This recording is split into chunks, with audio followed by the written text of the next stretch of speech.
ఆరోగ్యం అంటే natural food, nature మంత్ర.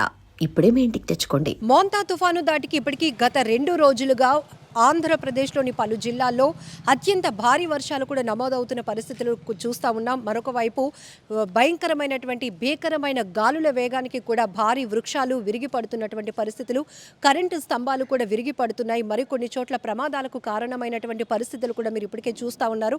ఇప్పుడు విశాఖలోని ఆరిలోవ క్రాంతి నగర్లో ఒక కాలువలో కొట్టుకుపోతున్నటువంటి 12 అడుగుల కొండ చెలువను చూసి స్థానికులు తీవ్రమైనటువంటి భయభ్రాంతులకు గురయ్యారు. అయితే ఇమీడియట్గా అక్కడ పిల్లలు కానీ పెద్దవాళ్ళకి ఏదైనా ఇబ్బంది కలుగుతుందనే ఉద్దేశంతో వాళ్ళే రెస్క్యూ చేసి కొంతమంది అక్కడ యువకులు ఆ భారీ కొండ చెలువని గోనెలో బంధించి దూర ప్రాంతంలో విడిచిపెట్టడం కూడా జరిగింది. మరొక వైపు కోనసీమ జిల్లా మాకవనపాలెంలో ఒక మహిళ తాటి చెట్టు విరిగిపడడం వల్ల అక్కడికక్కడే మృతి చెందినటువంటి దుర్ఘటన కూడా తీవ్ర విషాదం నింపిందని చెప్పొచ్చు.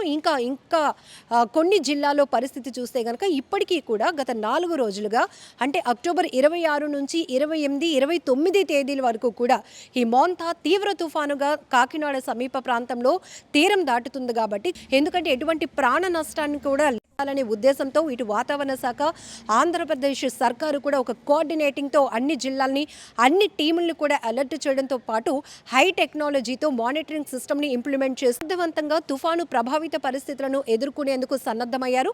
మరొక వైపు పునరావాస కేంద్రాలకు కూడా లోతట్టు ప్రాంతాలు, ముంపు ప్రాంతాల్లో నివసిస్తున్న వారిని తరలించి అక్కడ కూడా ఎలాంటి నష్టం లేకుండా చూసినటువంటి ముందస్తు చర్యలను కూడా మనం చూస్తూ ఉన్నాం. మరొక వైపు విశాఖ లాంటి తీర ప్రాంతాలు అయితే గనక తీవ్ర అలజడి వాతావరణం కనపడుతోంది. అలల ఉధృతికి అటువైపుగా ఎవరిని వెళ్ళనివ్వకుండా కూడా ఇప్పటికే అధికారులు తీవ్రమైనటువంటి బందోబస్తు ఏర్పాటు చేశారు. ప్రాణ నష్టం లేకుండా చూడాలనేది ఇక్కడ బిగ్ కాన్సెప్ట్. దీంతో ఎందుకంటే గతంలో కూడా హుదూద్ లాంటి తుఫాను పరిస్థితులు, భయంకరమైన పరిస్థితులు మనం గతం అనుభవాల్ని దృష్టిలో పెట్టుకొని ఆ స్థాయిలో కాకపోయినా కూడా ఇది కూడా అంతే ఎఫెక్టివ్గా ఉంటుంది, అలాంటి తీవ్రమైన ప్రభావం చూపిస్తుంది. కాబట్టి ఎక్కడ ఆస్తి నష్టం కానీ ప్రాణ నష్టం కూడా జరగకుండా ఉండే విధంగా ముందస్తుగానే భారీ ఎత్తున ఏర్పాట్లు కూడా చేయడం జరిగింది. ప్రతి జిల్లాలో సీనియర్ ఐఏఎస్ ఆఫీసర్స్ని మానిటరింగ్ సిస్టమ్గా ఇన్ఛార్జెస్గా నియమించింది ఆంధ్రప్రదేశ్ సర్కార్.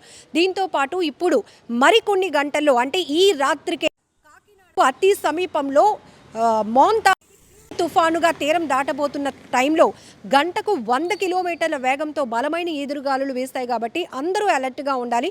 మరీ ముఖ్యంగా 4 రోజుల క్రితం నుంచి కూడా మత్స్యకారులు కూడా వేటకు వెళ్ళిన వాళ్ళు తిరిగి వచ్చేయాలని, ఇక వేటకు వెళ్లాల్సిన ఆలోచనతో ఉన్న వాళ్ళు కూడా ఇంకొన్ని రోజుల పాటు వెయిట్ చేయాల్సిన పరిస్థితులు ఇంకా ఉన్నాయి అంటూ కూడా వాతావరణ శాఖ హెచ్చరికలు జారీ చేస్తోంది. మరొక వైపు కాకినాడలో ఉప్పెన అంటే ఇప్పటి వరకు మనం ఇలాంటి ప్రకృతి విపత్తులు కానీ, భారీ వర్షాలు కానీ, లేకపోతే అకాల వరదలు ఇలాంటి పరిస్థితులు వచ్చినప్పుడు వాటర్ ఫ్లోటింగ్ అనేది మూమెంట్ ఉంటుంది. కానీ ఉప్పెన అనేది ఏంటంటే ఒక వాటర్ అనేది ఒక ఐస్ లాగా ఫామ్ అయ్యి అది స్తూపంలాగా ఏర్పడేదాన్ని ఉప్పెన అంటారు. దీని నేపథ్యంలోనే కొన్ని ప్రాంతాల్లో 1 మీటర్ వరకు పెరిగి ఇది ఉప్పెనగా మారే అవకాశాలు కూడా ఉంటాయి. కాబట్టి చాలా జాగ్రత్తగా ఉండాలి. ఇంకొక వైపు అంతర్వేది లాంటి బీచ్లు కావచ్చు, మచిలీపట్నం, అలాగే విశాఖ పోర్టు, వీటిలు కూడా ఓడరేవులకు కూడా ప్రమాద హెచ్చరికలు కూడా వాతావరణ శాఖ జారీ చేసింది. ఏది ఏమైనప్పటికీ కూడా మరికొన్ని గంటల పాటు ప్రతి ఒక్కరూ ఆంధ్రప్రదేశ్ జిల్లాలో ఉన్నటువంటి ప్రతి జిల్లాల వాళ్ళు కూడా చాలా జాగ్రత్తగా ఉండాల్సినటువంటి ఆవశ్యకత ఎంతైనా ఉంది. ఇప్పటికే వాతావరణ శాఖ రెడ్, ఆరెంజ్, ఎల్లో 3 ఇండికేట్లు చేస్తూ కూడా ఈ 3 రెడ్ ఇండికేషన్స్లో ఉన్న వాళ్ళు అత్యంత ప్రమాదకర పరిస్థితులు ఫేస్ చేసే ఉంటుంది. కాబట్టి అవకాశం జాగ్రత్తగా ఉండాలని, అలాగే ఆరెంజ్లో, ఎల్లోలో ఉన్న వాళ్ళు భారీ వర్షాలు, అతి భారీ వర్షాలు ఇండికేట్ చేస్తూ కూడా చెప్పడం.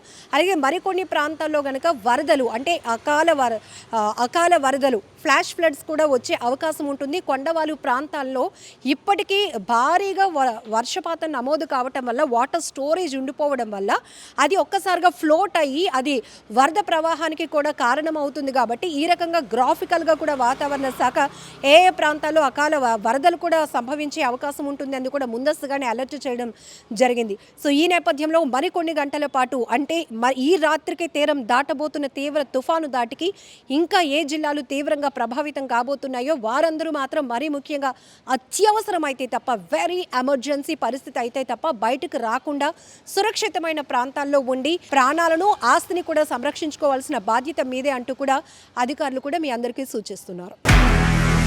నిజంగా ప్రస్తుతం ఉన్నటువంటి సమాజం దేనికి ప్రయారిటీ ఇస్తుంది? ఆర్థిక సంబంధాల చుట్టూ మాత్రమే తిరుగుతోంది. మళ్ళీ ఎన్నికలంగానే చాలా విరక్తి కలుగుతున్నాం. మంచి అనిపిస్తుంది కదా, లేడీస్ కూడా ఛాలెంజింగ్ జాబ్స్ చేసినప్పుడు చాలా బాగుంటది. ఫుడ్ డెలివరీ ఇవ్వటానికి వెళ్ళినటువంటి డెలివరీ బాయ్ అనిల్ పై కళ్ళ ముందు